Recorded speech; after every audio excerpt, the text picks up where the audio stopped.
तो आए हम अपनी इबादत का आगाज करें।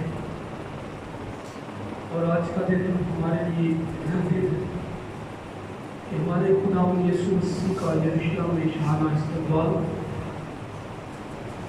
खुदा के ज़िंदा पाक कलाम में से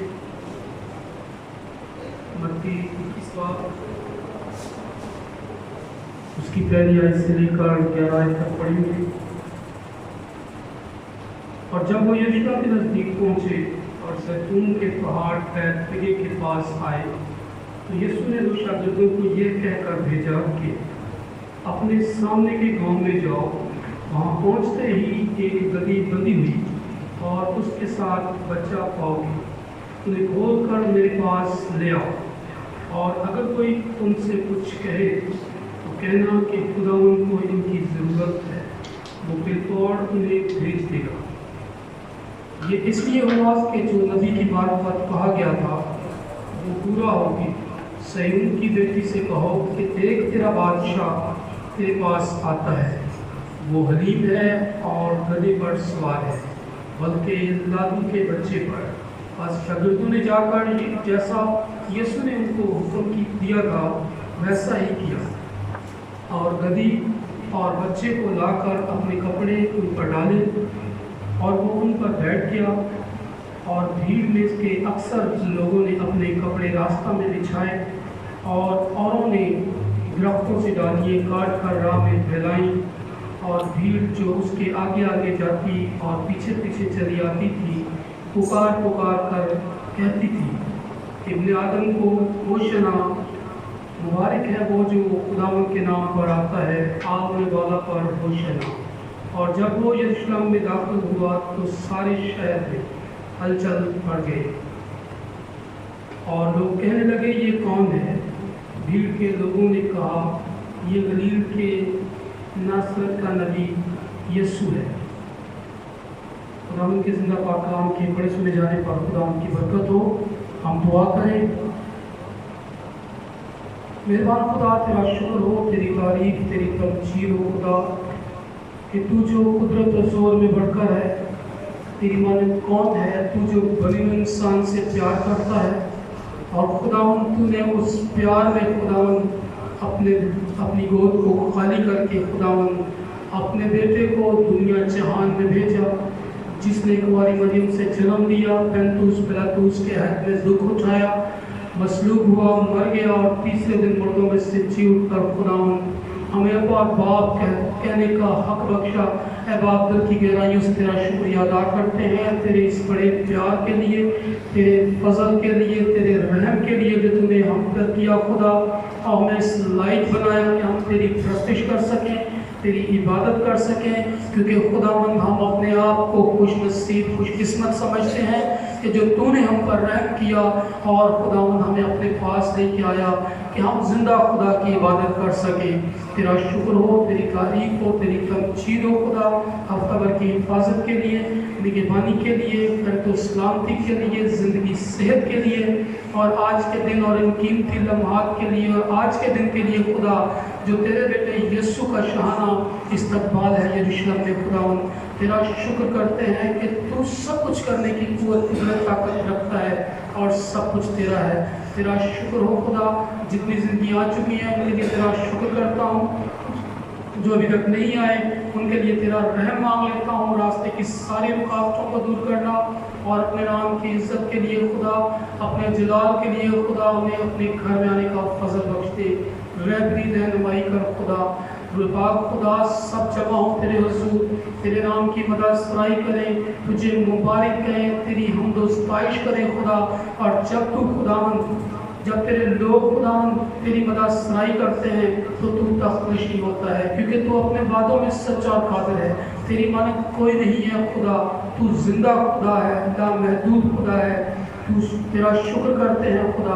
और मैं अपने आप को भी खुदावंद तेरे स्पुर्द करता हूँ। जुबान होठों ख्यालात का जिम्मा ले और सर से पाँव तक संभाल खुदा, अपने जलाल के लिए इस्तेमाल कर, रहबरी रहनुमाई कर, मेरी नाकस अक़ल को रद्द कर।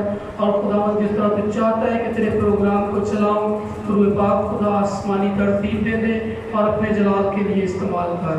ज़ुबान होठों के हालात का ज़िम्मा ले, हम दोस्त आइश में हमें हमारी मदद करना, रहनुमाई करना खुदा, कि एक आवाज़ होकर खुदा तेरी मदद सुनाई करे। साजों को बजाने में बच्चों को अकल और दनाई देना सिखाना और अपने जलाल के लिए सबको इस्तेमाल कर खुदा।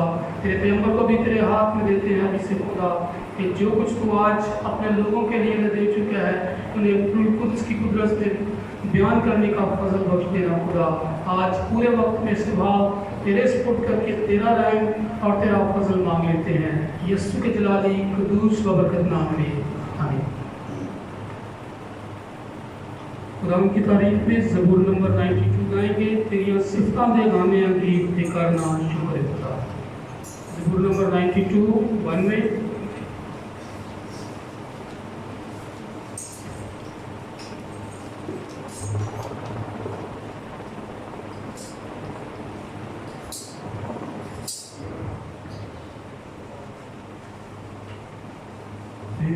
सिफतां दे गाने गीत करना शुक्र खुदा। तेरा सिफतां दे गाने गीत करना शुक्र खुदा। मेरे दरबार है चंगी गीत करना शुक्र खुदा।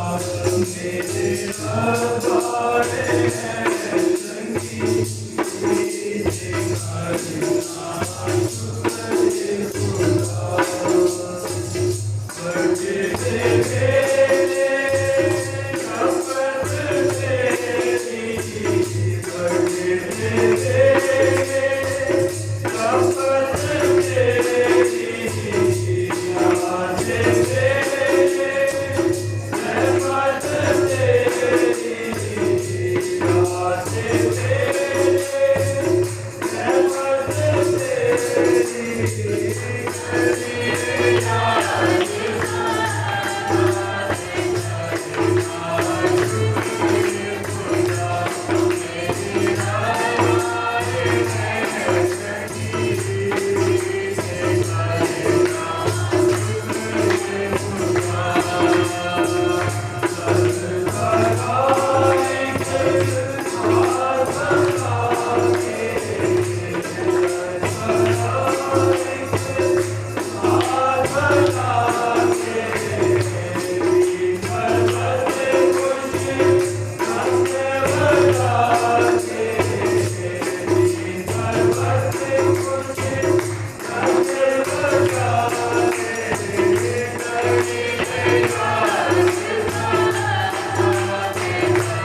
हमारी हिफाजत की, निगहबानी की, हफ्ता भर हमें संभाला, एक्सीडेंट हादसात से, नादानी मौत से, इंसान के गंदे बुरे इरादों से बचा के रखा और आज का दिन दिया कि हम उसके हजूर आकर उसे सजदा करें, उसकी प्रस्तिश करें, उसकी हम दोस्ताइश करें।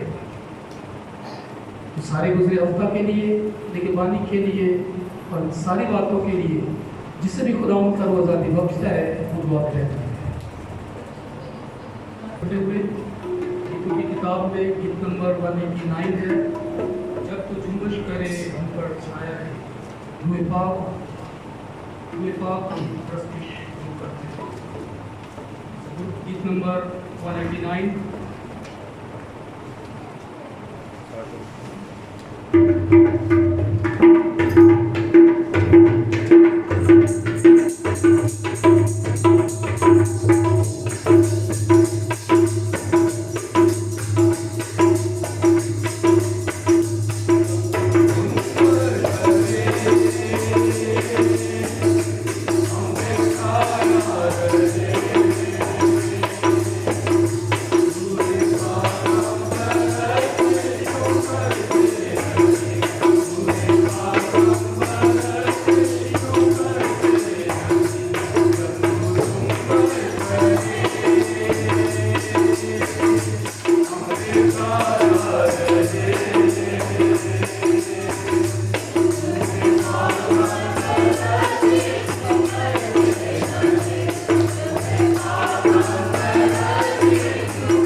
बेशक जब हम उसकी प्रस्तुति करते हैं,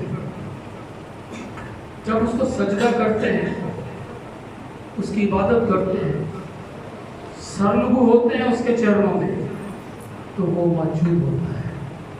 वो अपने वादों में सच और कादिर है कि जहां उसके लोग उसकी हमदो सताइश करेंगे, वो मौजूद है। और वो अपने वादों में सच्चा और कादिर है, क्योंकि वो सच्चाई से हुकूमत करता है। उसका शुक्र करें कि वो मौजूद है और अपने ताल्बों को बदला देता है। अपनी चर्च की कलीसिया के लिए कि खुदावंद हमारे चर्च की कलीसिया को अक्ल और दिलाई दे और अपने दिए हुए वक्तों की कदर करना सिखाए।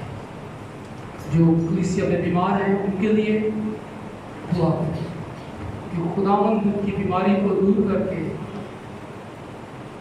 अपने घर में लेके आए, ताकि हम और सब मिलकर उसका शुक्र कर सकें, क्योंकि उसके बगैर हम कुछ भी नहीं है। जमात में से जिसे भी खुदावंद का रोज़ा भी बख्शता है, वो इन सारी बातों के लिए दुआ है।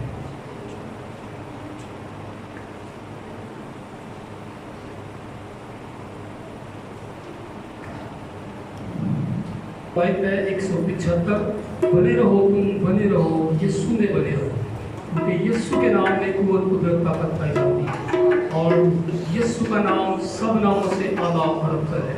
आसमान के नीचे और ज़मीन के ऊपर कोई दूसरा नाम नहीं बख्शा गया जिसके वसीला से हम निजात पा सकें।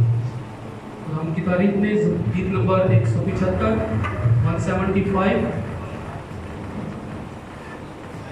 बने रहो तुम, बने रहो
खुदा की तारीफ में आगे बढ़ते हुए एक गीतों की पुरानी किताब में शायद यरूशलेम के पाठ को राजा को अंदर आने सामने भी लिखा हुआ है।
किताब में ही गीत होगा ये और सामने दिया जाएगा।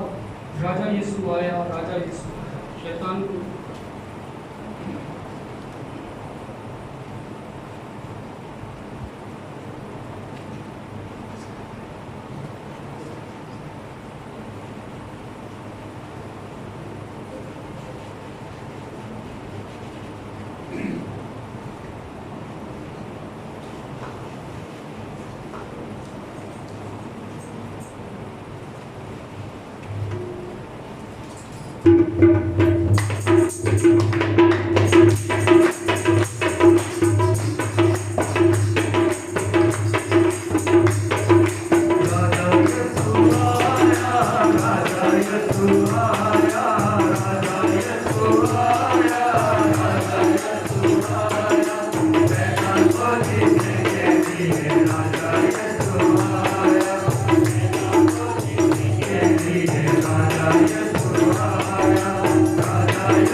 का खुदा है, बादशाहों का बादशाह है और कोई उसकी मानत नहीं है।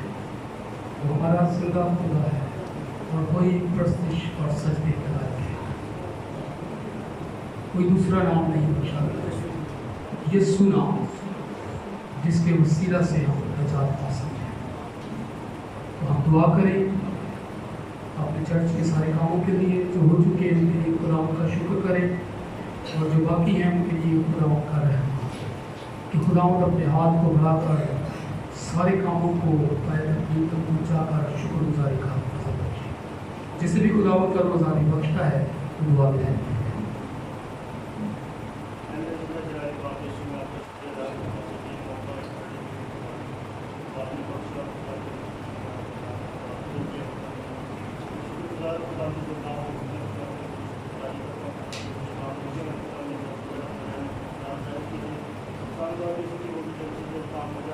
में से निकालें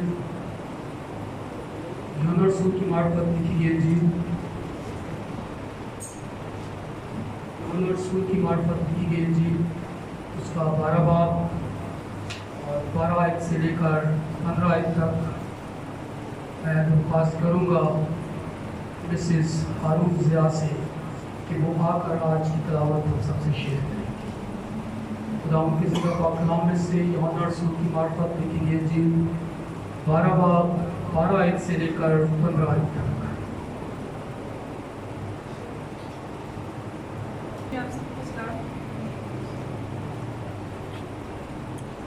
मेरे साथ निकालिए यूहन्ना 12 बाब 12 से 15 आयत तक। दूसरे दिन बहुत से लोगों ने जो ईद में आए थे ये सुनकर कि यीशु यरूशलेम में आता है, खजूर की डालियाँ ली और उसके इस्तकबाल को निकलकर पुकारने लगे कि होशाना, मुबारक है वो जो खुदावंद के नाम पर आता है और इस्राएल का बादशाह है। खुदावंद की कलाम के बड़े सुने जाने पर खुदावंद की बरकत। गीतों की किताब में पीछे की तरफ लिखा हुआ है, बाग बाग मैं हो जाऊँ सदा यीशु दे दूँगा।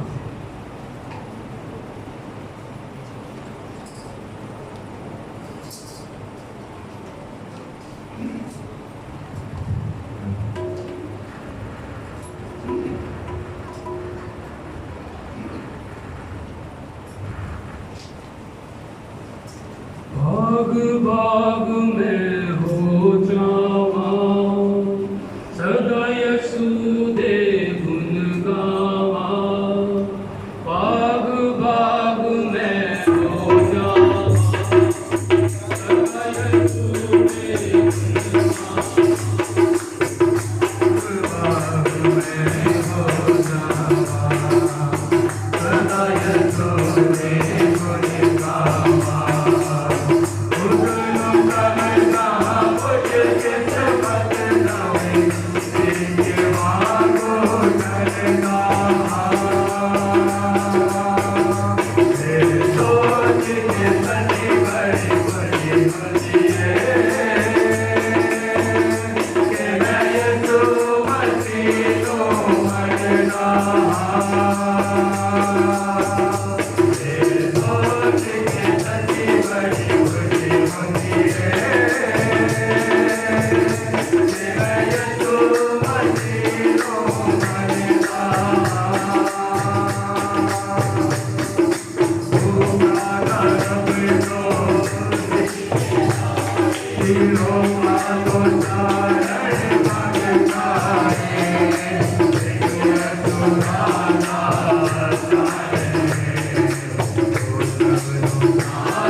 बेशक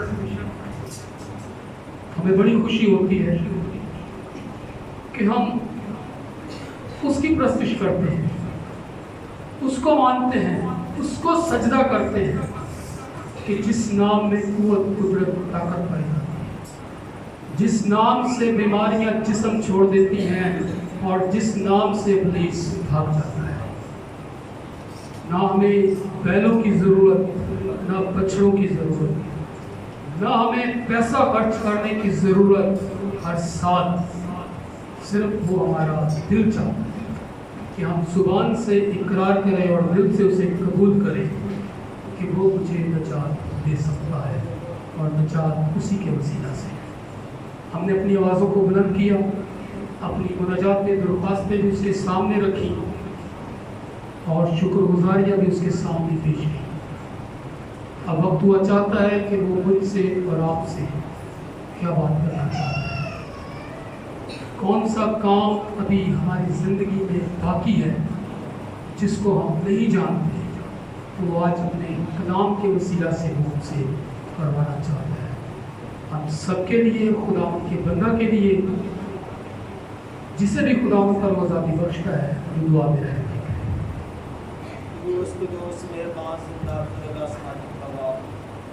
मैं दिल की गहराई से तेरा शुक्र करता हूँ मेरे खुदा कि आज एक खूबसूरत दिन तूने हमें दिया, ताकि हम सब मिलकर खुदा बाप तेरे ज़मीन में आ सके, तेरी शुक्रगुजारी और तेरी तारीफ कर सके।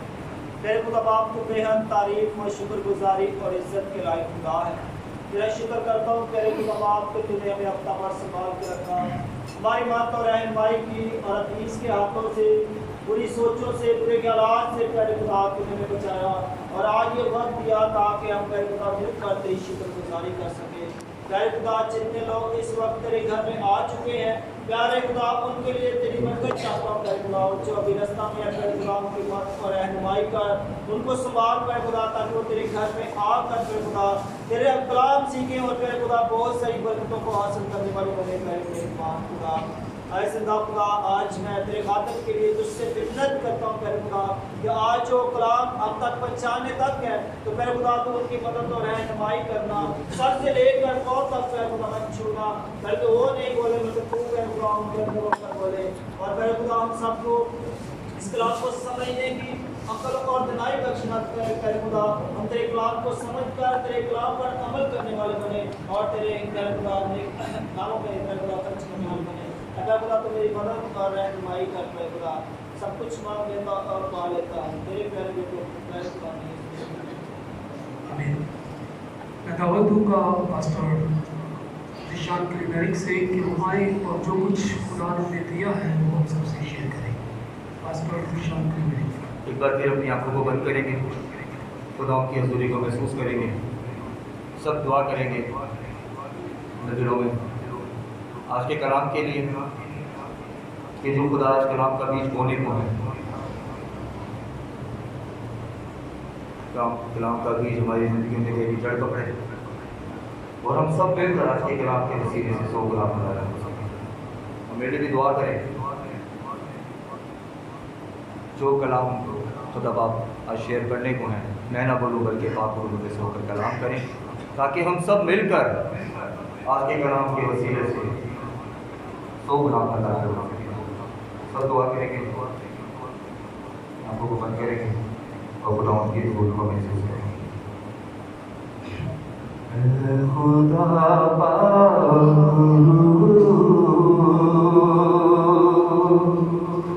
आज जुम्बश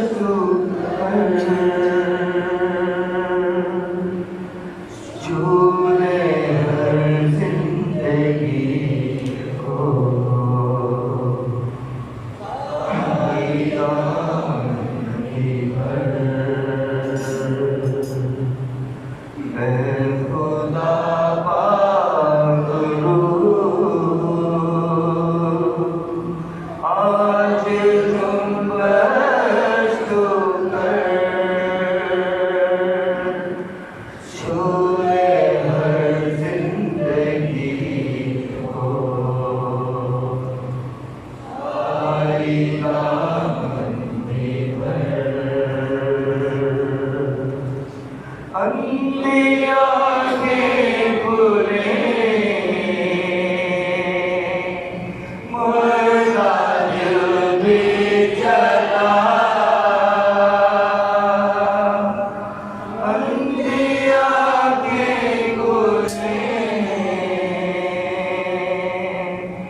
खादिम के होठों ख्यालात और जुबान का जिम्मा लीजिए खुदावंद, ताकि खुदावंद मैं ना बोलूं बल्कि आपका पाक मुकद्दस होकर कलाम करे, ताकि जितनी जिंदगियां जाने मौजूद हैं आज के इस कलाम के वसीला से अंधी आंखें खुले और मुर्दा दिल चढ़ाए जाए खुदावंद। पूरे माहौल पर, पूरे फिजा पर खुदावंद आप ही करो, मेरे सर से लेके पांव तक खुदावंद आप संभालिए।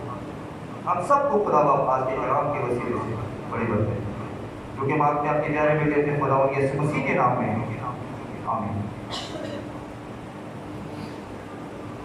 यीशु मसीह के मीठे और बरकत नाम में आप सबको सलाम। जैसा कि आप सब जानते हैं कि हम आज किस दिन को सेलिब्रेट करने के लिए जमा हैं, किस दिन को? Palm Sunday. और यही कहकर तमाम दुनिया जो है इस दिन को मनाती है। क्या वो कहते हैं कि पाम संडे, और कहते हैं पाम संडे मुबारक। लेकिन अगर मैं कलाम मुकद्दस के मुताबिक बात करूं, कलाम के नजरिए से बात करूं, तो पाम संडे कहना मेरे नजरिए से दुरुस्त नहीं है, और कलाम के मुताबिक भी जो है हैप्पी पाम संडे कहना दुरुस्त नहीं है। यही हम कलाम में से सीखेंगे कि हमें पाम संडे कहना चाहिए या नहीं। क्या वो इतवार का ही दिन था जब खुदा यीशु मसीह को अवामी तौर पर बादशाह और खुदावंद तस्लीम किया गया? बेशक हम इस याद को आज के दिन मनाते हैं, लेकिन हम क्या कह के मनाते हैं? Happy palm Sunday. लेकिन ये पाम संडे नहीं है, बल्कि ये उससे भी बढ़कर है जिसको आज तक हम समझते नहीं हैं। क्योंकि आज के दिन जो हम सेलिब्रेट करने के लिए आज जमा हैं, वो है असल में उस दिन की सच्चाई जब यीशु मसीह को आमी तौर पर बादशाह और खुदावंद के तौर पर तस्लीम किया। ये हम याद को मनाते हैं। हम पाम के दिन को नहीं मनाते, और ना हम उसकी डालियों को दिन को मनाते हैं, बल्कि हम किसको मनाते हैं? यीशु मसीह का यरूशलेम में शाहाना इस्तकबाल। हम उस दिन को सेलिब्रेट करते हैं कि किस तरीके से यीशु मसीह को वेलकम किया गया, किस तरीके से अवामी तौर पर खुदा यीशु मसीह को राजा भी तस्लीम किया गया और खुदावंद भी। तो पर्सनली मेरा मानना और खुदा के कलाम के मुताबिक इसको पाम संडे कहना दुरुस्त नहीं है, बल्कि हमें जो विश करना चाहिए एक दूसरे को, तो कहना चाहिए यीशु मसीह का शाहाना इस्तकबाल यरूशलेम में मुबारक हो। इसको दिन को इस तरीके से मनाना चाहिए कहकर, ना कि उसको पाम संडे कहकर मनाना चाहिए। क्योंकि जब पाम संडे कहा जाता है तो बहुत से लोगों को इसका मीनिंग समझ में नहीं आता। लेकिन जब आप इसको उर्दू में ट्रांसलेट करें पाम संडे को, तो आपको पता चलेगा पाम संडे को उर्दू में कहते हैं खजूरों का त्योहार। तो क्या हम खजूरों का दिन मनाने के लिए आज जमा हैं? तो इसलिए यूं कहना पाम संडे मुबारक हो या खजूरों का त्योहार मुबारक हो, ये कहना क्या है? दुरुस्त नहीं है, बल्कि कलाम के मुताबिक ये गलत है। बल्कि हमें सबको एक दूसरे को विश करना चाहिए यीशु मसीह का यरूशलेम में शाहाना इस्तकबाल,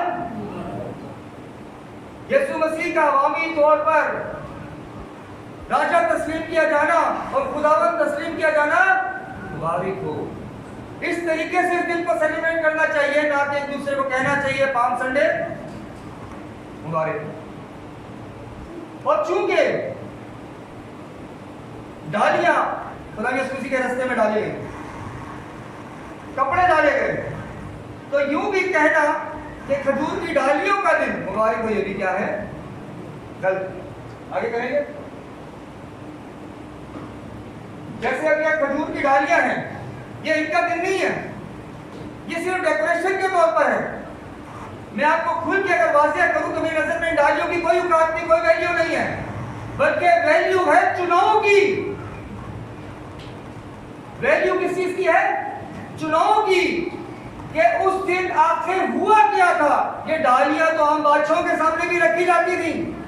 जब बादशाह कबूल किया जाता था, किसी को तस्लीम किया जाता था, तो उनके सामने भी डालियों को रखा जाता था, बिछाया जाता था, लहराया जाता था। तो क्या चीज है जिस याद को हम आज मना रहे हैं कि वो आज के दिन को स्पेशल करती है? क्या चीज है जो आज के इस दिन को सेलिब्रेट करने को स्पेशल करती है? क्या वो खजूर की डालियां हैं? क्या वो खजूरें हैं? बल्कि आज के दिन की स्पेशलिटी ये है चुनाव। चुनाव जो है वो स्पेशल है, जो इस त्योहार को, इस दिन को, इस याद को स्पेशल करता है।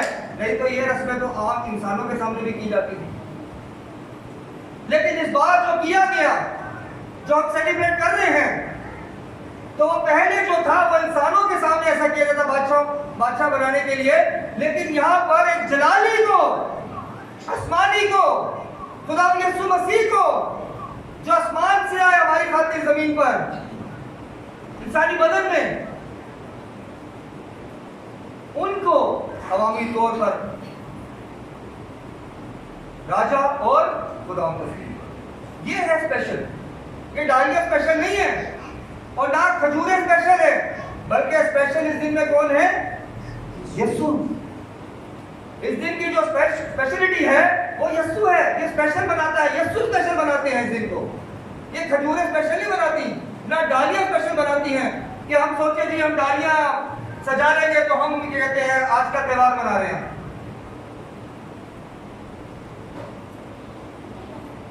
या हम यूं कहें, आगे करें कि जी इसको बड़ा करें कि जी डालियां हम ले आ रहे हैं तो ये स्पेशल दिन हो गया। ये सब चीजें पहले से होती आई हैं। जो स्पेशल चीज है वो है हमारा निजात दहिंदा खुदावंद यीशु मसीह। आप समझ रहे इस बात को कि डालियां स्पेशल नहीं है, ना ये लहराने इनको स्पेशल है, बल्कि स्पेशल जो चीज थी वो था चुनाव। चुनाव इस दिन को दूसरे दिनों से क्या करता है? मुख्तलिफ करता है और अहम करता है, क्योंकि इस दिन हमारे निजात दहिंदा खुदावंद यीशु मसीह अवामी तौर पर राजा भी तस्लीम हुए और खुदावंद। तो ये है असल चीज। आज की सेलिब्रेशन की जो मना रहे हैं, जिसे हमें पाम संडे कह के नहीं मनाना चाहिए, बल्कि यीशु मसीह का यरूशलेम में शाहाना इस्तकबाल, यीशु मसीह का यरूशलेम में राजा और खुदावंद तस्लीम होने का दिन अवामी तौर पर मुबारक हो कि अवामी तौर पर खुदा यीशु मसीह राजा और खुदावंद तस्लीम हुए दिन को मुबारक कहना चाहिए, ना कि हमें कहना चाहिए हैप्पी पाम संडे। मेरे पास ये कहते हैं सुबह टाइम ही था, मैं आपको फोटो को शेयर करता, उस पर लिखा हुआ था खजूरी का त्योहार, खजूरी का त्योहार मुबारक हो। अगर मोबाइल में दिखाऊंगा बहुत छोटी फोटो नजर आएगी, तो किसी ने मेरे को रात को शेयर किया खजूरी का त्योहार मुबारक हो। समझ रहे बात को? तो हमें सोचना चाहिए कि हम गलत हैं। इस मैसेज को शेयर करने का मतलब यह है कि हम दुनिया को बदलें, दुनिया के तौर तरीकों को बदलें, ना कि हम दुनिया में बदलें। बल्कि खुदा ने हमें दुनिया से क्या किया है? अलग किया।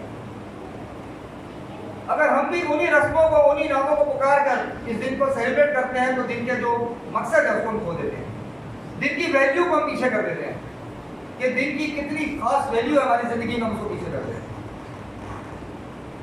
क्योंकि यहाँ पर अगर पिछले अहवालों की तरफ बढ़े तो आपको पता चलेगा कि यहाँ पर लाजर का जिक्र है कि जब लाजर को यीशु मसीह ने मुर्दों में से जिंदा किया चौथे दिन, तो वहां पर बहुत से यहूदी इस कुछ चीज को देखकर उन पर ईमान लाने लगते हैं, बहुत से लोग बदलने लगते हैं। अब फक्की फरीसों ने क्या कर रहे हैं? वो यीशु कह रहे हैं लाजर को मार दो, खुद ही कत्ल कर दो। अब उसके बाद ही देखते हैं कि ये रस्म स्टार्ट हो रही है। समझ रहे हैं? यहां से ही मुखालफत का आगाज हो रहा है, यानी जिस चीज के लिए खुदा यीशु मसीह इस दुनिया में आए उस काम की शुरुआत हमारी खातिर इस्लाम देने की, इब्लीस की गुलामी से रिहाई देने के लिए, और हम इस दिन को पाम संडे कह के पूरे उसका मकसद ही खो देते, उसकी वैल्यू को खत्म कर देते हैं। कितना खास दिन है ये, और हम इसको पाम संडे कह के बिल्कुल खत्म कर, क्योंकि जब आप पाम संडे कहते हैं तो आप जीसस को माइनस कर देते हैं। जब आप हैप्पी पाम संडे कहते हैं तो समझ लें यीशु में से माइनस है क्योंकि आप खजूरों का डालियों का दिन मना रहे हैं, खजूरों की डालियों का त्योहार मना रहे हैं, खजूरों का त्योहार मना रहे हैं, आप यीशु का दिन नहीं मना रहे। तो हमें यीशु का दिन अगर मनाना है तो हमें उसी तरीके से मनाना है जो उस वक्त हुआ। क्या हुआ? यीशु मसीह का यरूशलेम में शाहाना इस्तिकबाल मुबारक हो, ये कहकर मनाना चाहिए। आए हम कलाम मुकद्दस की तरफ बढ़े और हम सच्चाइयों की तरफ बात करें कि इस दिन आखिर हुआ क्या था। ये तो कलाम मुकद्दस में से हमने सीखा और पर्सनल नजरिए से भी शेयर किया कि आज का दिन पाम संडे नहीं बल्कि यीशु का यरूशलेम में शाहाना इस्तिकबाल का दिन है, राजा और खुदावंद के तौर पर तस्लीम किए जाने का दिन। आए हम सच्चाइयों पर बात करें। अजीजों, यूं तो यीशु मसीह का शाहाना इस्तिकबाल का जिक्र हमें 4 अंजील में मिलता है, चारों अंजीलों में मिलता है, मत्ती में भी, मरकस में भी, लूका में भी, यूहन्ना में भी। लेकिन मैं चाहूंगा कि हम यूहन्ना में से पढ़ें। उसकी वजह यह है कि जो यूहन्ना की इंजील है इसमें 2 पेशेनगोइयों का जिक्र है जिनका बहुत ज्यादा करीब जिक्र है पुराने अहदनामे से, कि पुराने अहदनामे में उनका जिक्र है। तो हम यूहन्ना के इंजीली बयान में से सीखेंगे। यूहन्ना 12 बाब, बुलंद आवाज से पढ़े, माइक करीब कर रहे हैं, माइक को पास करें, माइक कौन है तो करीब कर, माइक को निकाल के तो करीब कर।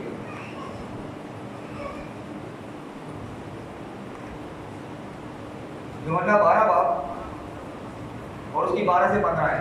आज हम यहाँ से सीखेंगे यीशु मसीह के यरूशलेम में शाहाना इस्तिकबाल। दूसरे दिन बहुत से लोगों ने जो ईद में आए थे ये सुनकर के यीशु यरूशलेम में आता है, खजूर की डालियाँ थी और उसके इस्तिकबाल को निकलकर पुकारने लगे कि होशाना, मुबारक है वो जो खुदावंद के नाम पर आता है और इस्राएल का बादशाह है। जब यीशु को गधे का बच्चा मिला तो उस पर सवार हुआ, जैसा कि लिखा है कि ऐ सिय्योन की बेटी मत डर, देख तेरा बादशाह गधे के बच्चे पर सवार हुआ आता है। अभी तो यहाँ पर जो हवाले पढ़े गए इसमें से हमें चंद बातें सीखने को मिलती हैं। पहली चीज है खजूरों की डालियां, वो क्या की गई? रस्ते में बिछाई गई और कुछ लोगों ने हाथों में भी ली। और फिर क्या हुआ? यीशु मसीह के इस्तिकबाल को निकले और क्या पुकारने लगे? होशाना, मुबारक है वो जो खुदावंद के नाम पर आता है और इस्राएल का। देखिए यहाँ पर साफ और वाज़ेह तौर पर हमें सीखने को मिलता है कि उन्होंने क्या तस्लीम किया? यीशु मसीह को बादशाह तस्लीम किया। लेकिन खुदावंद के नाम पर आता है और इस्राएल का बादशाह है। अजीज, अब सोचने की बात यह है कि यहां पर जो लफ्ज होशाना है इसका मतलब क्या है? अगर हम लोगों से पूछें तो अक्सर लोग होशाना का जो लफ्ज का मतलब बताते हैं, इसका मतलब बताते हैं प्रेस। प्रेस यानी तारीफ।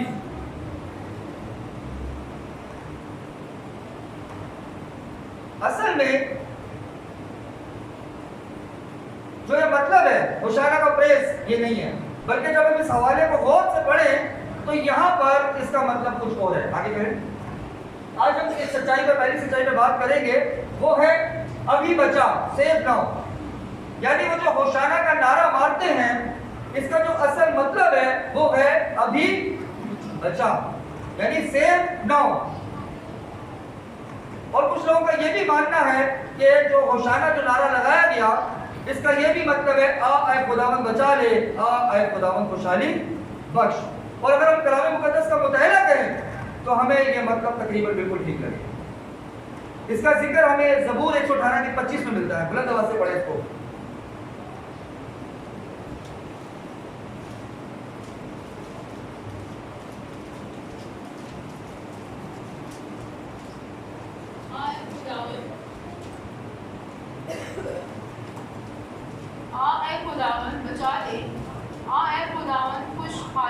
अब यहाँ पर क्या लिखा है? आ आए खुदावन बचा ले, आ आए खुदावन। अब इसको इंग्लिश ट्रांसलेशन में देखें, आगे करें। और यही इंग्लिश ट्रांसलेशन है। ज़बूर 125 118 की 25 आयत अगर आप गौर करें तो इंग्लिश में जो होशाना का जो मतलब है वो है सेव नाउ, और खुशहाली बख्श का जो मतलब है, खुशहाली का मतलब है सेंड नाउ प्रॉस्पेरिटी, मतलब हमें अभी खुशहाली बख्श। यहाँ पर वो जो नारा लगा रहे हैं वो लगा रहे हैं हमें बचा और हमें क्या कर, अभी बचा और क्या कर, खुशहाली बख्श। वो ये नारा लगाते हैं। आगे करें, ये होस है ना, होसेन जो है, होसेन का मतलब है सेव और ना का मतलब है नाउ, मतलब अभी। होसाना का मतलब, होसैन का मतलब है अभी और ना का सॉरी होसैन का मतलब है बचा और ना का मतलब है अभी, अभी बचा। ये इसका असल मीनिंग है जो कलाम हमें सिखाता है कि वो जो होशाना का नारा लगा रहे थे उनका कहने का मतलब ये नहीं था तारीफ हो खुदा की, वो कह रहे थे हमें बचा, और यही नहीं कि हमें बचा बल्कि हमारी माशी सूरत हाल को भी ठीक कर।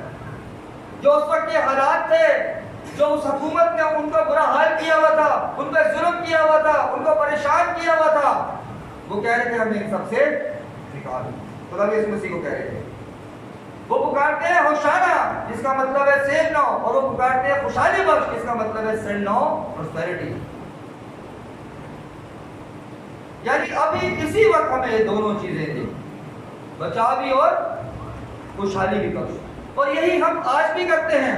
जो हम इंसान हैं, आज के लोग भी, उस वक्त के लोग भी यही करते थे, आज के लोग भी खुदा के सामने यही करते हैं कि जब वो दुआ करते हैं तो उनका यही होता है कि खुदा अभी हमें सब कुछ दे दे, कि जो हमने अभी दुआ की वो अभी पूरी हो जाए। हम इंतजार नहीं करते, बल्कि हम कहते हैं आज ही खुदा हमारी मुसीबत से बचा ले, आज ही बीमारी से निकाल दे, आज ही कर्जे दिलाने से बचा ले, आज ही दौलतमंद कर दे, आज ही हमारी जिंदगी में कोई बड़ा मौजज़ा दिखा दे। हम ऐसा खुदा को कहते हैं। आज ही हमारे मुल्क की माशी सूरत को ठीक कर दे। हम तरह तरह की दुआएं करते हैं, निजाम के लिए भी दुआ करते हैं, हुक्मरानों के लिए दुआ करते हैं कि इस करप्ट निजाम से हमें बचा। और ये भी यही आवाज लगा रहे थे, अभी बचा। और ये जो कहते हैं ना सेंड नाउ प्रॉस्पेरिटी, खुशहाली मेरे लिए, वो यही कह रहे थे कि हमें इस हुकूमत से निजात दिला। वो यही बोल रहे थे। और इंसान होते हैं, हम यही गलती करते हैं। जब भी हम दुआ करते हैं हम अपनी जरूरतों के लिए खुदा के हज़ूर में जाते हैं, इसके अलावा खुदा के हज़ूर नहीं जाते। बाकी अगर देखें तो ये हर घर की स्टोरी है कि जब इंसान की जरूरत खुदा पूरी कर देता है तो वो खुदा को भूल जाता है। नहीं तो आप बहुत से लोगों को आप अपनी आंखों के सामने देखेंगे, वो दुआ करते हैं, रोजे रखते हैं, खुदा के सामने झुकते हैं, गिरियाजारी करते हैं, और जब दुआ कबूल हो जाती है तो फिर वो पैसे जब जेब में आते हैं तो फिर वो खुदा को टाइम देना भूल जाते हैं, उसके पास टाइम नहीं। ये सच है। कलाम के लिए टाइम नहीं है, कलाम को पढ़ने के लिए टाइम नहीं है, दुआ करने के लिए टाइम नहीं है, खुदा के सामने झुकने के लिए टाइम नहीं है, कलाम को तैयार करने के लिए टाइम नहीं है। एक खादिम की रूहानी जिंदगी भी बिगड़ जाती है क्योंकि वो पैसे के पीछे भाग गया। ये नहीं सोचता कि दौलतमंद किया किसने और किया कैसे। ये दुआ की, खुदा ने सुनी, लेकिन अब हमें दुआ खुदा में क्या होना चाहिए, बहुत मजबूत होना चाहिए, हर रोज उसका शुक्र करना चाहिए उन बरकतों के लिए। लेकिन नहीं, वो बस उसी बरकत को लेकर स्टॉप हो जाते हैं। फिर उसके बाद क्या आता है, एंड में वो तबाह हो जाते हैं, सोचते हैं कारोबार में नुकसान कैसे हो गया। समझ नहीं आता कारोबार में नुकसान हो कैसे गया। वजह समझ में आती है बाद में, जब सब कुछ लुट जाता है तब पता चलता है कि गलती ये हुई कि हमने भी वही नारा मारा जो उन्होंने नारा मारा। और उसके बाद उन्होंने क्या किया, नारा तो मारा, डालियां तो यीशु मसीह के सामने पेश की, कपड़े तो बिछाए, लेकिन उसके बाद यही लोग थे जो कुछ देर के बाद ये आवाज लगाते हैं, बराबा को छोड़ दो, मसीह को सलीब दो। हमारी भी जिंदगी ऐसी है, हमेशा ये नहीं कहते मसीह को सलीब दो, लेकिन हमारे कामों से हम यीशु मसीह को क्या करते हैं, दुख देते हैं। क्योंकि हम भी वक्ती तौर पर आवाज लगाते हैं, लेकिन जब हम खुशहाल हो जाते हैं, जब हमें बचा लेता है, जब हम हमारे को इब्लीस की गुलामी से निकाल देता है, जब हमें वो तरह तरह की मुसीबतों से निकाल देते हैं खुदा, तो फिर हमारी हरकतें क्या होती हैं, फिर दुनियावी होता है। और फिर उसके बाद जो बर्बादी होती पहले से बुरी होती है। क्यों? क्योंकि फिर इंसान को बड़ा लॉस होता है।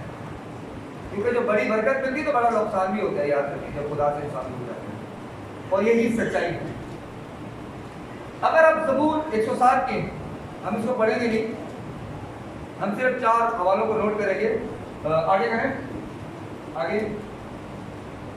ज़बूर 107 उसकी 8 आयत, ज़बूर 107 की 15 आयत, ज़बूर 107 की 21 आयत और ज़बूर 107 की 31 आयत। यहाँ पर आपको सीखने को मिलेगा कि खुदा का पाक कलाम हमें क्या कहता है। खुदा का पाक कलाम हमें समझाता है कि काश के लोग, ये खुदा की आवाज है कि खुदा चाहते हैं कि हम हर रोज उसका शुक्र करें और किन कामों के लिए? For his wonderful works, for his wonderful works to the children of man. Goodness लिखा है, oh that man would praise the Lord for his goodness. पहली चीज उसकी goodness, भलाई के लिए, और दूसरा for his wonderful works to the children of man. Wonderful works क्या है? शानदार, हैरत अंगेज, कमाल कामों के लिए उसकी तारीफ क्या हम करते हैं? क्या हम ये करते हैं कि क्या हम जो बच्चे हैं इंसानों के, क्या हम ऐसा करते हैं कि हम रोज उसके कमाल कामों के लिए, शानदार कामों के लिए, हैरत अंगेज कामों के लिए उसकी तारीफ करें? नहीं, हम सिर्फ शुक्र और तारीफ उसी की करते हैं। रात को खुदावंद आपने सही अच्छी मीठी नींद दे दी, सुबह वक्त को उठा दिया, ड्यूटी में संभाल लेना, जाने आने में मदद करना, रोजगार में बरकत देना और सही सलामत ले आना, और एंड में दुआ करके पूरे दिन संभाला बस। बाकी चीजें भी तो दुनिया में है जो शुक्र करना चाहिए। लिखा है उसके शानदार कामों के लिए। वंडरफुल वर्क्स का मतलब है, अजायब का मतलब है शानदार कमाल कामों के लिए उसकी तारीफ करें।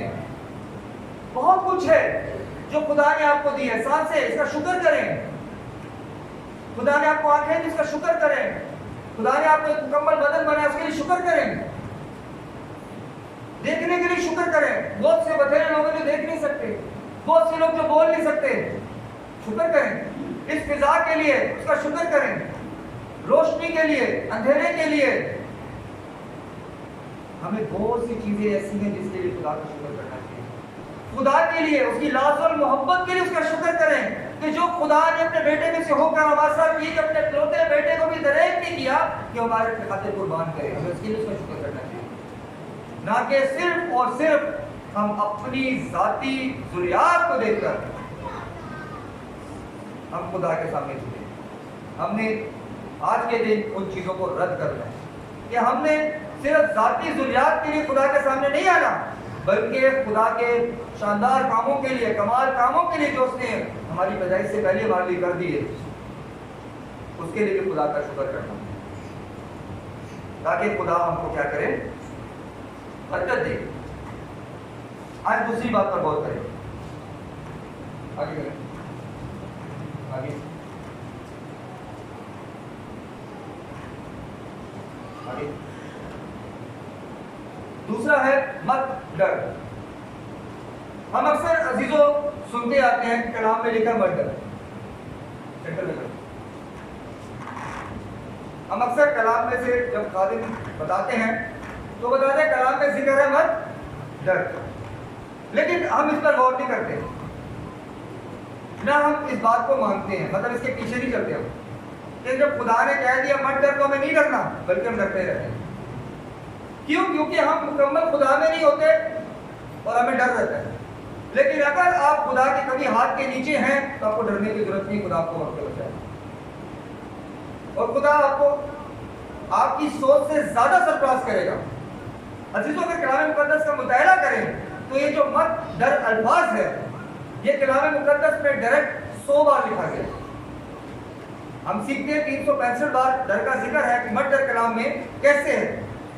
वो इस तरीके से है कि 100 बार मतलब 100 टाइम्स डायरेक्ट लिखा है मत डर, फेयर नॉट, और उसके बाद 265 बार दूसरे तरीकों से लिखा है मत डर, जैसे कि खौफ ना खाना घबरा। इसका मतलब क्या है? इसका भी मतलब ये कि मत डर। इसका भी मतलब कहा जाता है मत डर। तो 100 बार तकरीबन डायरेक्ट कलाम मुकद्दस में जिक्र है मत डर, और तकरीबन 265 बार आपको दूसरे अल्फाजों में जिक्र मिलेगा कि खुदा आपको सिखाते हैं मत डर। तो कुल मिला के तकरीबन 365 दिन जो साल के हैं, हमें हर दिन के लिए एक अल्फाज खुदा का कलाम सिखाता है कि मत डर, मैं तेरे, और वो तभी साथ है जब हम उसके कलाम को मानते हैं। अब गौर करें, गैर कौमों के मुंह से कलाम कहता है ना कि गैर कौमों के मुंह से आप अपनी तारीफ सुनेंगे, लेकिन तारीफ तो की, लेकिन उसमें एक अल्फाज जो मैंने भी सुना ना, मेरे को भी बहुत दुख हुआ। एक गैर कौम का बंदा वीडियो शेयर करता है,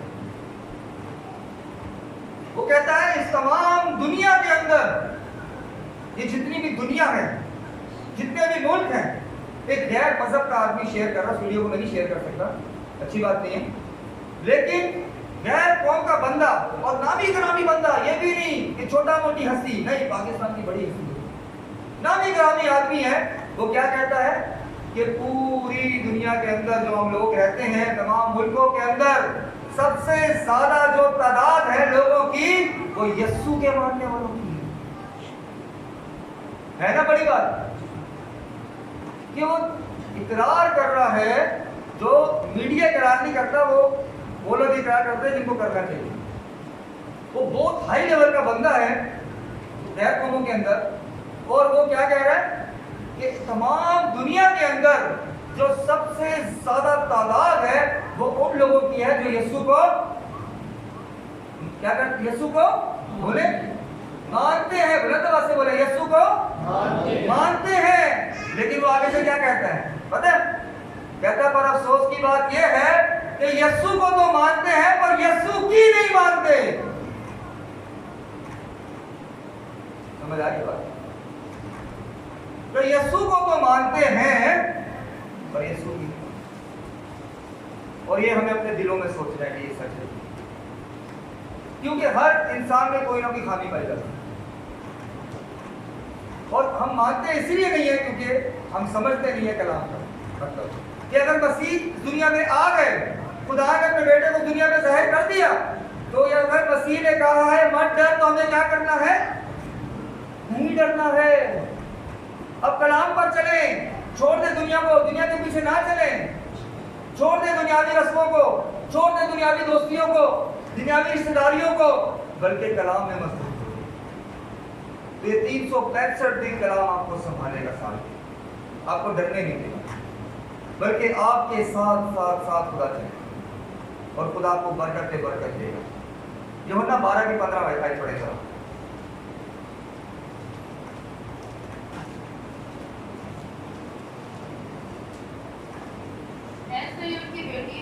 देखिए ये लिखा है, आए सयून की बेटी मत डर, देख तेरा बादशाह गधे के बच्चे पर सवार हुआ आता है। देख तेरा बादशाह गधे के बच्चे पर सवार हुआ। देखिए कलाम क्या कह रहा है, मत डर, और फिर आगे बता क्या रहे, किस पर सवार होके आ रहे, खुदा यीशु मसीह किस पर सवार होके आ रहे, गधे के बच्चे पर। लेकिन यहाँ पर लिखा है गधे के बच्चे पर सवार हुआ आता है। सोचिए इस बात को, पहले लिखा है मत डर, फिर लिखा है कि देख तेरा बादशाह। हमें सोचना चाहिए, क्या यीशु हमारा बादशाह है? क्या यीशु हमारा बादशाह है? अगर यीशु को आपने सच्चाई से पूरे तरीके से अपना बादशाह माना है तो डरने की जरूरत नहीं, फिर आपको खुदावंद पर भरोसा करने की जरूरत है। खौफ से तो होने की जरूरत नहीं है, बल्कि क्या करने की जरूरत है, ब्रेव हो जाए। बेशक इब्लीस आपके रास्ते में आजमाइश लाएगा, आपको परेशान करेगा, आपको तरह तरह की मुसीबतों में लाने की कोशिश करेगा। अय्यूब की जिंदगी पर देखें, कायम रहा खुदा ने कितने से प्रार्थना। दुख आते इसलिए ताकि हम मजबूती हासिल करें, छांटता भी है डांटता भी, ताकि हम क्या हो जाए, बेहतर हो। हमें डरना नहीं है। ये छोटी मोटी जो दुनियावी जो रुकावटें हमारे रास्ते में आती हैं, मसीहों के लिए आती हैं, अब दूसरे दुआ करें, लड़ने की जरूरत नहीं इनसे, दुआ करें और खुदा आपको इसको उत्तर देगा, खुदा आपको इसका जवाब देगा, खुदा आपको संभालेगा। लेकिन डरना नहीं है। तो कलाम में लिखा है, देखिए यीशु मसीह की शान इस्तेमाल में क्या लिखा है, सिय्योन की बेटी मत डर, देख तेरा बादशाह गधे के बच्चे पर सवार हुआ। वो उस तक दाखिल हो गए हैं, डर खत्म हो चुका है और डर को खत्म कर दिया है। अब हमने जब अपनी जिंदगी से डर को निकालना, अगर डर में जीते रहेंगे तो तरक्की नहीं करेंगे। बहुत से लोग अपने जॉब से बताते हुए डरते हैं हम क्रिश्चियन, क्या खौफ नहीं करना चाहिए। मेरा यूएई के अंदर प्रॉब्लम हुआ कि मुझे नहीं पता था, मेरे ड्राइविंग लाइसेंस की फाइल के अंदर ड्राइविंग लाइसेंस बन के आ गया और मुझे तकरीबन 1 साल के बाद या तकरीबन 6 महीने 1 साल के बाद पता चल रहा है, वो भी मैंने ऑनलाइन जब अपना लाइसेंस नंबर दूसरी चीजें एंटर की तो ऑनलाइन डिटेल आ गई। मैं तो उसी को ट्राई करने के लिए चेक किया कि क्या होता है। ऑनलाइन इन लोगों की इतनी सिस्टम अपडेट है कि मैं ऑनलाइन खुद सर्च करूँ ऐसी गूगल पे और आ जाए। आप यकीन करो उसमें पूरा मेरा रिकॉर्ड आ गया और उसमें लिखा मुस्लिम, उसमें मुस्लिम डाला हुआ है, हालांकि पासपोर्ट में क्या लिखा है, क्रिश्चियन लिखा हुआ है। तो भाई आपने जब पासपोर्ट में क्रिश्चियन लिखा तो आपने कैसे मेरा मजहब चेंज करके लिख दिया? मैंने अपनी कंपनी को नहीं बताया, मैं सीधा तहसील गया क्योंकि मैं वहाँ पे कंपनी के वीजे लगाता भी था, कैंसिल भी करता था। मैं डायरेक्ट उस जगह पे चला गया, तहसील गया, जाके सॉरी मरूर गया जहाँ पे ड्राइविंग लाइसेंस बनते हैं। मैं वहाँ पे गया, वहाँ पे कोई 3 फूल वाला कोई बैठा हुआ है, सारे अफसर बैठे हैं। और जब मैं गया, बोला आपको क्या मसला है आपका? तो मैंने कहा मेरे सिस्टम के अंदर लिखा हुआ है, मेरे रिकॉर्ड में कि मैं मुस्लिम हूँ, लेकिन मैं मुस्लिम नहीं, मेरा पासपोर्ट देखे क्रिश्चियन हूँ। और जब मैंने अपने डॉक्यूमेंट्स दिए हैं कि मैं क्रिश्चियन हूँ, जब मेरे पासपोर्ट की कॉपीज आपके पास हैं, सारे डॉक्यूमेंट आपके पास हैं, तो कैसे आपने मेरे मजहब को चेंज करके लिख दिया? आगे से उन्होंने क्या बोला, कोई बात नहीं, सिस्टम में लिखा है, क्या हो गया? मैंने कहा नहीं, आप इस सिस्टम में से भी चेंज करें। कहते आपको पहली बात तो ये बताएं कि हमारे अलावा किसी को पता नहीं कि सिस्टम में डाला कैसे है, आपको कैसे पता चला? तो ये खुदा के बात, मुझे भी पता नहीं था। अचानक से मैं ऑफिस में बैठा हुआ था, मैंने अचानक से कंप्यूटर में एंटर किया और कोई डिटेल है तो उसमें मेरा रिलीजन मुस्लिम था। आप यकीन माने मैं उनके साथ लड़ गया उधर। मैंने कहा नहीं आप इसको चेंज करें। कह रहे नहीं कुछ नहीं होता। मैंने कहा नहीं मुझे बहुत कुछ होता है, इसको चेंज करो।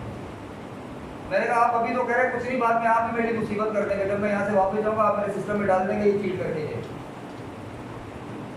मैंने कहा दूसरी बात, मैं जब क्रिश्चियन हूँ तो क्रिश्चियन ही लिखता हूँ। फिर उन्होंने क्या किया, मेरे सामने बैठे बैठे सिस्टम से सब कुछ चेंज किया। जब सिस्टम से चेंज किया तो मैंने कहा मुझे दिखाएं, प्रूफ दें कि आपने चेंज कर दिया है। तो जाहिर सी बात है वो लोग भी थोड़े अंदर से फील किया कि मैंने उसके साथ कहते हैं ये बात की। तो उन्होंने कहा कि जहाँ आपने पहले देखा है ना, अब वहीं जाके चेक करें चेंज हुआ है। तो मेरी बात की, उन्होंने कोई मारा नहीं मुझे ना मुझे निकाल दिया, बस उन्होंने ठीक है थोड़ा रूडली बोले कि वहीं जाके चेक करो जहाँ से आपको पहले पता चला कि जहाँ पे आपका पहले रिलीजन मुस्लिम लिखा। तो जब मैं वहाँ पे अपने ऑफिस में वापस आया और मैं सिस्टम ओपन किया, उसमें जब अपने ये पूरा नंबर एंटर किया, लाइसेंस नंबर जो भी ट्रैकिंग का नंबर था एंटर किया, तो उसमें लिखा क्वेश्चन। तो मैंने कहा शुक्र है तो मत डरा करें, जो है वो बताएं।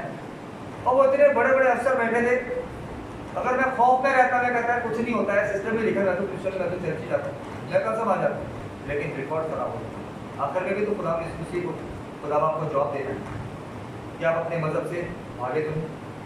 तो मैंने उसको चेंज करवाया और खुदा आपका शुक्र करता हूँ किसी ने मुझे नहीं निकाला, बल्कि उन्हें चेंज करके दिया और मैं आया उससे कर दिया। कोई अफसरों का खौफ नहीं था।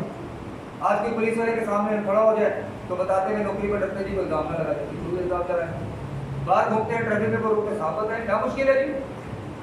जो है वो है, डरना नहीं है। कलाम क्या सिखाता है? डरना नहीं है।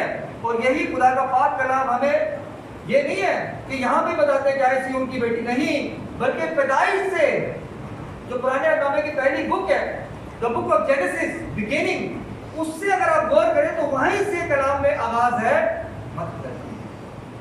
मतलब पैदाइश से ही खुदा का पाक कलाम हमें सिखाना शुरू करता है कि मत डर। हम पढ़ेंगे नहीं हवाले पर, लेकिन मैं कहूँगा अगर नोट डाउन करना तो कर लें आप। पैदाइश 15 बाब है, पैदाइश 15 बाब की पहली है, फिर पैदाइश 21 बाब और उसकी 17 है। पहला पैदाइश 15 बाब उसकी पहली है, दूसरा पैदाइश 21 की 17 और फिर तीसरा है पैदाइश 26 बाब की 24 आयत। तीसरा है पैदाइश 26 की 24 आयत। तो ये 3 के हवाले हैं जहां पर हमें जिक्र मिलता है, खुदा का पाक कलाम हमें सिखाता है मत डर, मैं तेरे साथ हूं। और इसी तरह अगर खरूज पे गौर करें, खरूज 14 बाब की 13 आयत पे, तो यहाँ पर जो मूसा है, मूसा बनी इस्राएल कौम को बता रहे हैं खरूज 14 की 13 में, मत डर, चुपचाप खड़े होकर खुदावंद की नजात के काम को देखो।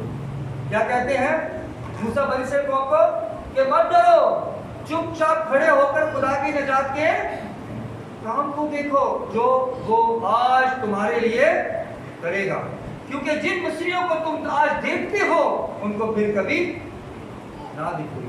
अब यहाँ पर जो है इस हवाले के अंदर मूसा बनी इस्राएल कौम को बता रहे हैं, क्या बता रहे हैं कि मत डर और चुपचाप क्या करो, खड़े होके खुदा के निजात के काम को देखो। और निजात का काम क्या था?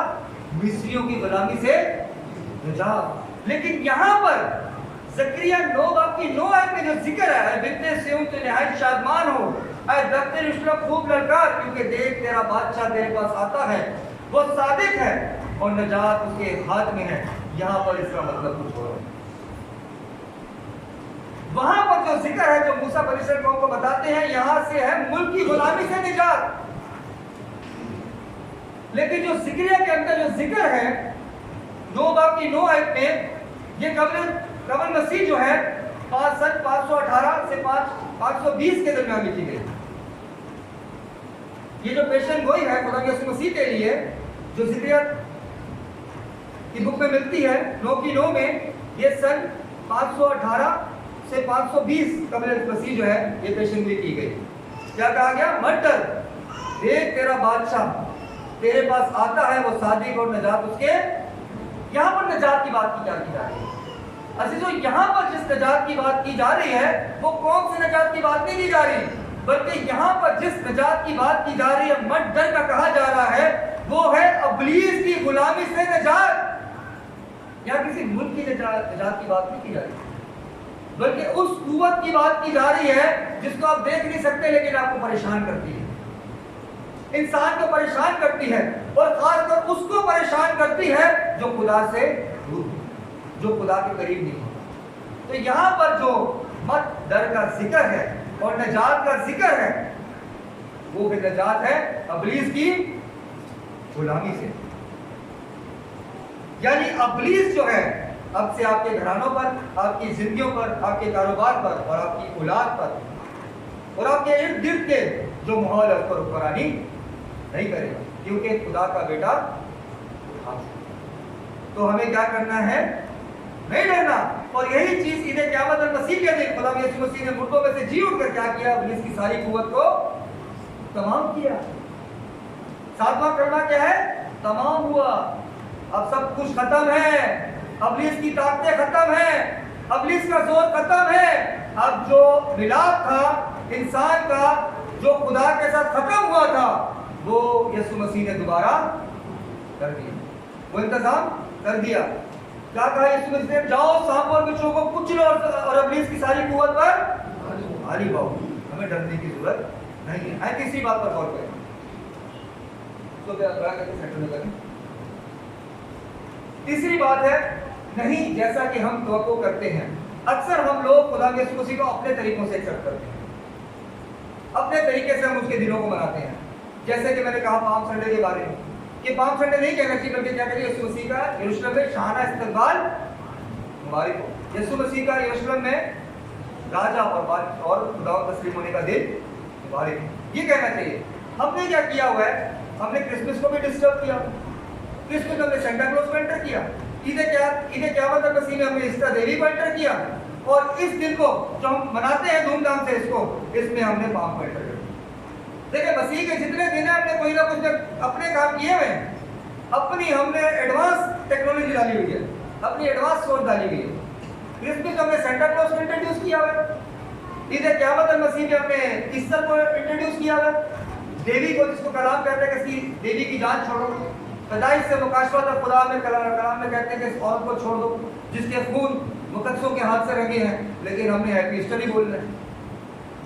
देखना है ईद क़यामत और मसीह में भी ऐसे ही होगा, कलाम भी होगा, सब कुछ होगा, लेकिन एंड में भी वही होगा, जैसे है वैसे ही है। हमने नहीं बदलना, चाहे कलाम खुदा का जितना हमारे दिमाग शेयर कर दिया, नॉट एज वी एक्सपेक्ट। हमें अपने तौर तरीकों से नहीं मसीह को कबूल करना, जैसे कि हम तो करते हैं कि जी खुदा ये करेगा, खुदा वो करेगा, या हम ये सोचते हम ऐसा करेंगे तो ऐसा होगा। नहीं, हमें कलाम को कलाम के तरीके से कबूल करना। और यहाँ पर भी ऐसे ही हुआ। तो ये इस हवाले को पढ़े जरा दोबारा से, यूहन्ना 12:15 बुलंद आवाज से थोड़ा बात करिए। ऐ सिय्योन की बेटी, ऐ सिय्योन की बेटी, मत डर, मत डर, देख तेरा बादशाह गधे के बच्चा पर देख तेरा बादशाह गधे के बच्चे पर सवार हुआ आता है। अब यहाँ पर क्या जिक्र मिलता है? गधे के बच्चे। अब जब हम इस हवाले को पढ़ते हैं तो इसी की पेशेंट में जिक्रिया 9 की 9 में भी मिलती है। अब बिनते सिय्योन की न्याय शादमान हो, ऐ दख्ते यरूशलेम खूब ललकार, क्योंकि देख तेरा बादशाह तेरे पास आता है, वो सादिक है और नजात उसके हाथ में है, वो हलीम है और गधे पर बल्कि जवान गधे पर सवार है। अजीजों, अक्सर जब हम इस हवालों को पढ़ते हैं तो हमारा मानना यह होता है कि जिस तरह डालियां खुदा यीशु मसीह के रास्ते में डाली गई, कपड़े डाले गए, तो उसी तरह गधे की भी जो है कोई हिस्ट्री होगी। लेकिन मैं आपको बताना चाहता हूँ गधे की कलाम मुकद्दस में कोई हिस्ट्री नहीं, बल्कि गधे का जिक्र जो सिर्फ खुदा यीशु मसीह के साथ जोड़ा गया कि खुदा यीशु मसीह पर बैठकर आएंगे, बल्कि जवान गधे पर बैठकर आएंगे। और इसके भी हवाले भी मिलते हैं। ये बुलंद आवाज से पढ़े जरा, एहबार 23 बाब और उसकी 40 आयत।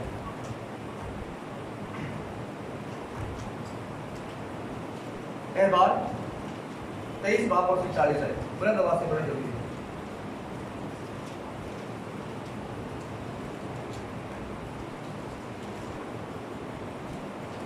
सो तुम पहले दिन खुशनुमा दरख्तों के फल। देखिए यहाँ पर क्या लिखा है, पुराने नामे में क्या होता था, पुराने वक्तों में, पुराने वक्तों में क्या होता था, बादशाहों को कैसे चुना जाता था। क्या लिखा? सो तुम पहले दिन खुशनुमा दरख्तों के फल, खुशनुमा दरख्तों के फल, ओके, और खजूर की देखिए डालियां, दूसरी चीज खजूर की डालियां, और घने दरख्तों की शाखें, और घने दरख्तों की शाखें, आगे, और नदियों के भेद, और नदियों के भेद आगे, मजबूर लेना। ओके। और तुम खुदावंद अपने खुदा के आगे 7 दिन तक खुशी मनाना। लिखा है और तुम खुदावंद अपने खुदा के आगे 7 दिन तक। अब दूसरा सलातीन 9 बाब की 13 में देखिए क्या लिखा है।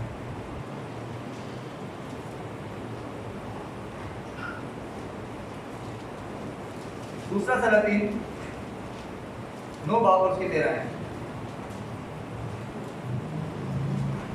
तब उन्होंने जल्दी की और हर एक ने अपनी पोशाक लेकर उसके नीचे देखिए सीढ़ियों, क्या लिखा है, तब उन्होंने जल्दी की, मतलब जल्दबाजी, जल्दी से, आगे, और हर एक ने अपनी पोशाक हर लेकर एक ने अपनी पोशाक ली, आगे, उसके नीचे सीढ़ियों की चोटी पर बिछाई, उसके नीचे सीढ़ियों की चोटी पर बिछाई, आगे, और नरसिंगा फूंक कर कहने लगे, और नरसिंगा फूंक कर कहने लगे, आगे, कि याहू बादशाह है।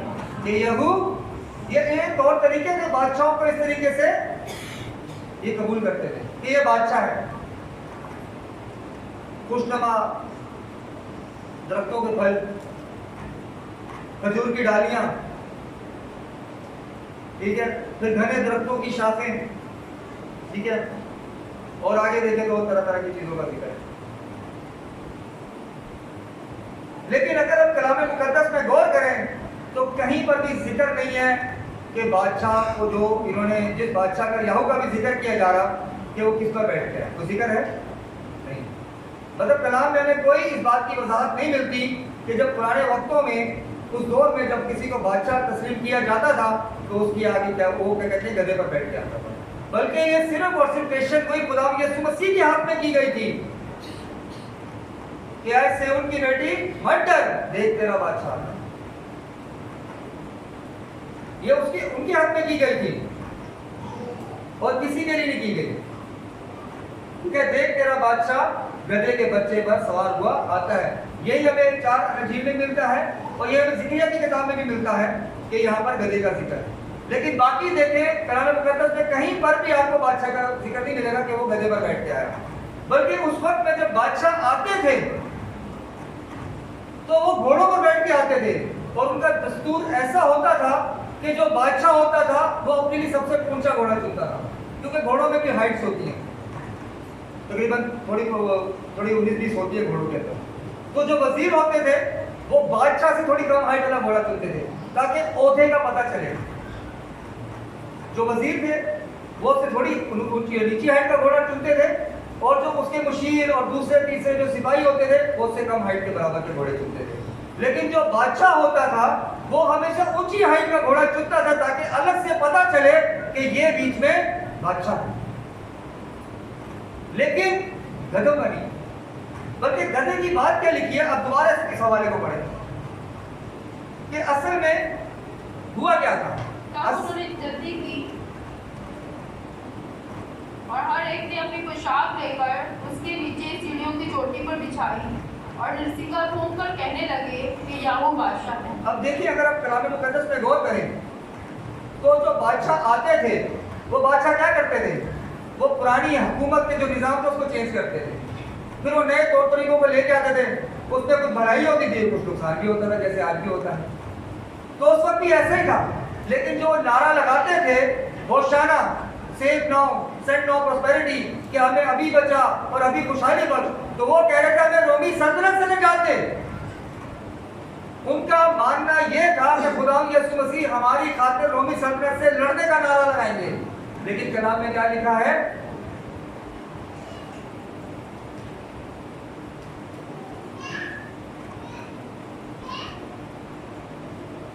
क्योंकि देख तेरा बादशाह आता है, वो सादिक है और नजात उसके हाथ में है, वो हलीम है। अगर गौर करें तो गधे से पहले लिखा है वो हलीम है, और गधे पर बल्कि जवान गधे पर, तो जो हलीम है वो जंग के लिए कैसे ऐलान कर सकता है, वो कैसे तलवार उठाएगा। यीशु मसीह तो और तरह की निजात लेके आए, अबलीस से, कुव्वतों से, जो आसमानी कुव्वतें जो ये कहते हैं जो हमें दिखती नहीं आसमान में, जो अबलीसी कुव्वतें हैं, उनसे हमें रिहाई देने के लिए आए। लेकिन वो क्या सोच रहे थे, हमारी खातिर यीशु मसीह जंग लड़ेंगे, बल्कि 10 आयतें तो पढ़े कि ऐसा क्यों हुआ। और 9 बाप और 10 आयत, और नहीं ज़िक्रिया 9 बाप और उसकी 10 आयत।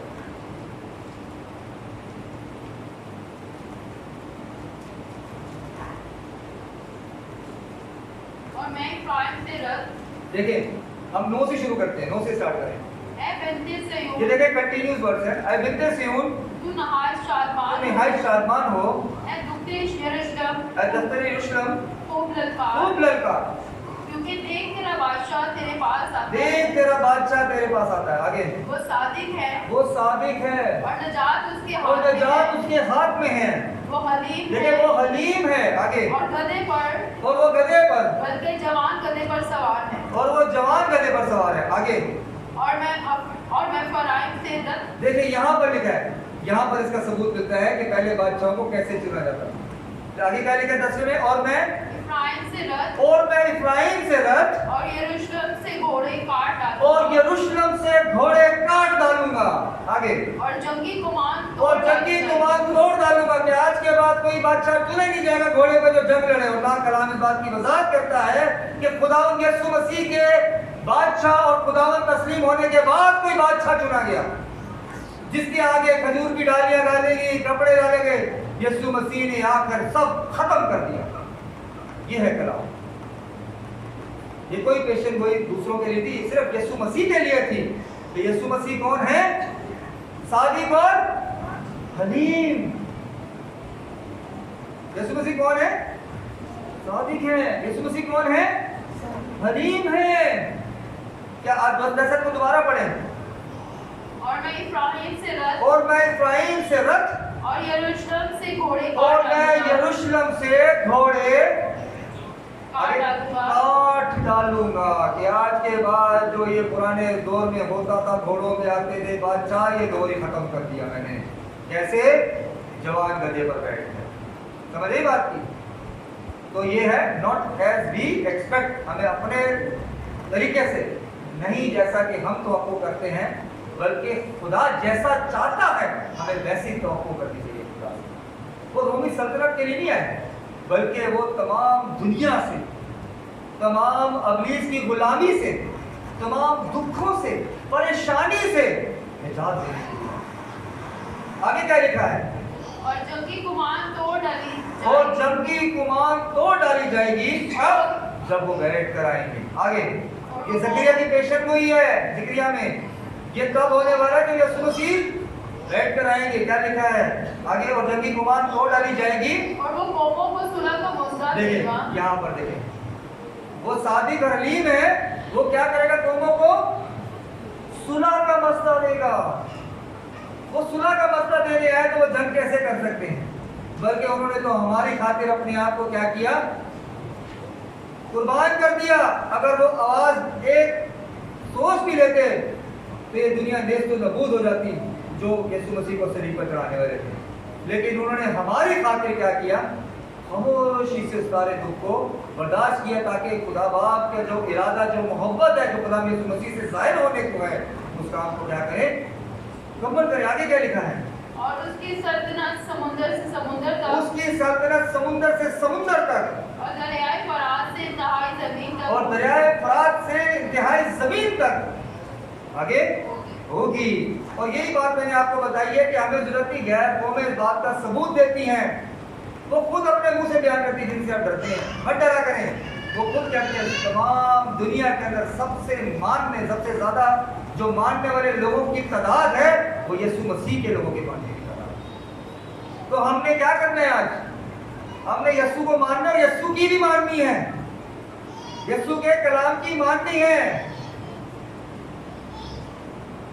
वो बचाने को है, उन्होंने बचाने का इंतजाम कर दिया। उन्होंने कहा मत डर, तो हमें नहीं डरना है। और तीसरी बात, हमें अपने तवक्को के मुताबिक उनको नहीं कबूल करना, बल्कि कलाम के मुताबिक खुदा यीशु मसीह को अपना निजात दहिंदा और खुदावन कबूल करना है। और अब से पाम संडे ये ना चर्च के मैं फिर सुन रहा हूँ कि मुझे विश कर रहा है कि पाम संडे, बल्कि क्या कह रहे हैं? यीशु मसीह का विश करने शहाना इस्तकबाल मुबारक हो। आप सबको मुबारक हो। कलाम के वसीले से खुदा बाप हम सबको बहुत बरकत दे।